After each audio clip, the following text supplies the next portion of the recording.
اللہ الرحمن الرحیم۔ دودھ بیچنے والی لڑکی کا دلچسپ واقعہ جو پیش آیا خلیفہ ثانی عمر ابن الخطاب کے ساتھ۔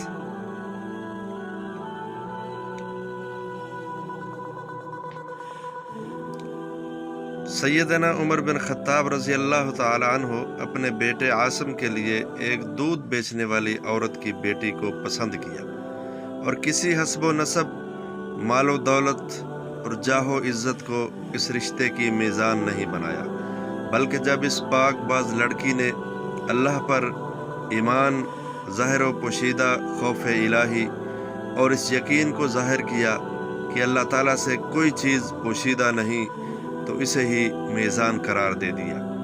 وہ لڑکی کوئی جاہ و مال نہیں رکھتی تھی، قسم پرسی کی حالت تھی، لیکن وہ اپنے رب کی عبادت میں جوان ہوئی تھی اور درجہ احسان تک عبادت گزار تھی۔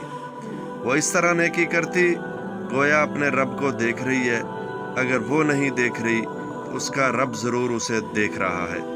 سیدنا عمر رضی اللہ تعالیٰ عنہ رعایا کی خبر گیری کے لیے نکلے ہوئے تھے تو ایک عورت کی آواز سنی جو اپنی بیٹی سے کہہ رہی تھی، اٹھو اور دودھ میں پانی ملا دو۔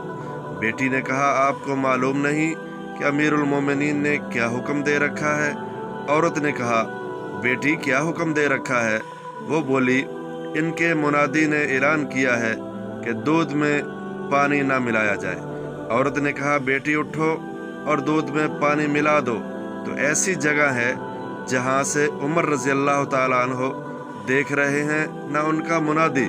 لڑکی فوراً بولی، اماں جان، ایسا نہیں ہو سکتا، ایسا نہیں ہو سکتا، ایسا نہیں ہو سکتا۔ اگر عمر رضی اللہ تعالیٰ عنہ نہیں جانتے تو ان کا رب تو جانتا ہے۔ بخدا ایسا نہیں ہو سکتا کہ مجلس میں تو اس کے اطاعت کروں اور خلوت میں نافرمانی کروں۔ جب صبح ہوئی تو سیدنا عمر رضی اللہ تعالیٰ عنہ نے اپنے صاحبزادے عاصم رضی اللہ تعالیٰ عنہ سے کہا، فلاں گھر جاؤ، وہاں ایک نوجوان لڑکی ہے، اگر وہ مشغول نہ ہو تو اس سے نکاح کر لینا، شاید اللہ تعالیٰ اس میں سے نیک اولاد عطا فرما دے۔ جناب فاروق اعظم رضی اللہ تعالیٰ عنہ کی فراست سچی نکلی۔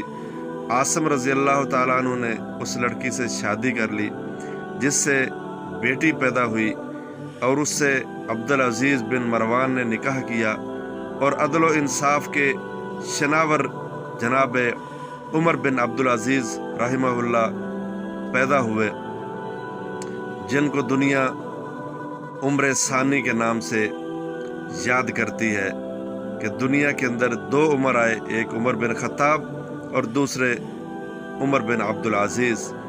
دعا ہے کہ اللہ تعالیٰ سب کو ایسی نیک اولاد دے۔ آمین آمین آمین۔